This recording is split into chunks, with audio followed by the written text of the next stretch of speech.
Okay, നമുക്ക് അടുത്ത ക്വസ്റ്റ്യനിലേക്ക് പോകാം.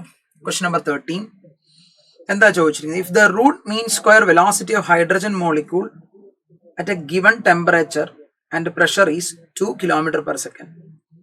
The root mean square velocity of oxygen at the same condition. അതായത് സെയിം കണ്ടീഷൻ എന്ന് പറയുമ്പോൾ ടെമ്പറേച്ചറും പ്രഷറിനും ഒന്നും മാറ്റമില്ല, ടെമ്പറേച്ചർ സെയിം ആണ്, ഓർത്തോണം.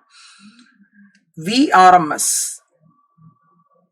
എസ് വെലോസിറ്റി കാണാൻ നമുക്കറിയാം, which is equal to root of 3RT/m.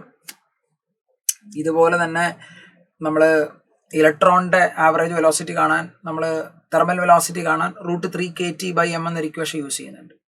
ഇവിടെ റൂട്ട് 3RT/m. യെസ്, ക്വസ്റ്റിനകത്ത് ശ്രദ്ധിച്ചു നോക്കണം.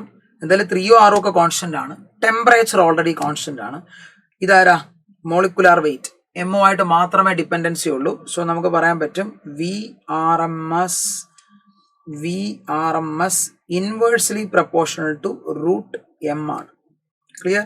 സോ V1/V2 എന്ന് ഞാൻ എടുക്കുന്നു, which is equal to the root of M2/M1 എന്ന് എഴുതാം.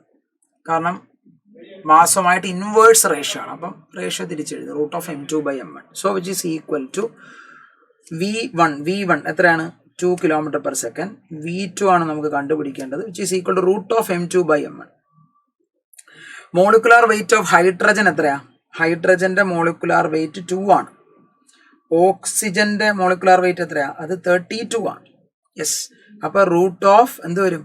32/2 എന്ന് വരും. 32/2 എന്ന് പറയുമ്പോൾ അത് 16 റൂട്ട് എന്ന് പറയുമ്പോൾ 4 എന്ന് കിട്ടും. So again V2 equal to 2/4, which is equal to 0.5 km/s. Option 2. Simple ആയിട്ട് ചെയ്യാവുന്ന ഒരു ക്വസ്റ്റ്യൻ ആയിരുന്നു. കോൺസെപ്റ്റ് എനിക്ക് തോന്നുന്നു ഈ വേറെ ക്വസ്റ്റ്യൻ പേപ്പറായിട്ട് കമ്പയർ ചെയ്യുമ്പം phase 2 ഈ ക്വസ്റ്റ്യൻ പേപ്പർ കുറച്ചുകൂടെ പല ക്വസ്റ്റ്യൻസും എളുപ്പമാണെന്ന് എനിക്ക് തോന്നുന്നു. നമുക്ക് അടുത്ത ക്വസ്റ്റ്യൻ ആയിട്ട് കാണാം. Thank you so much.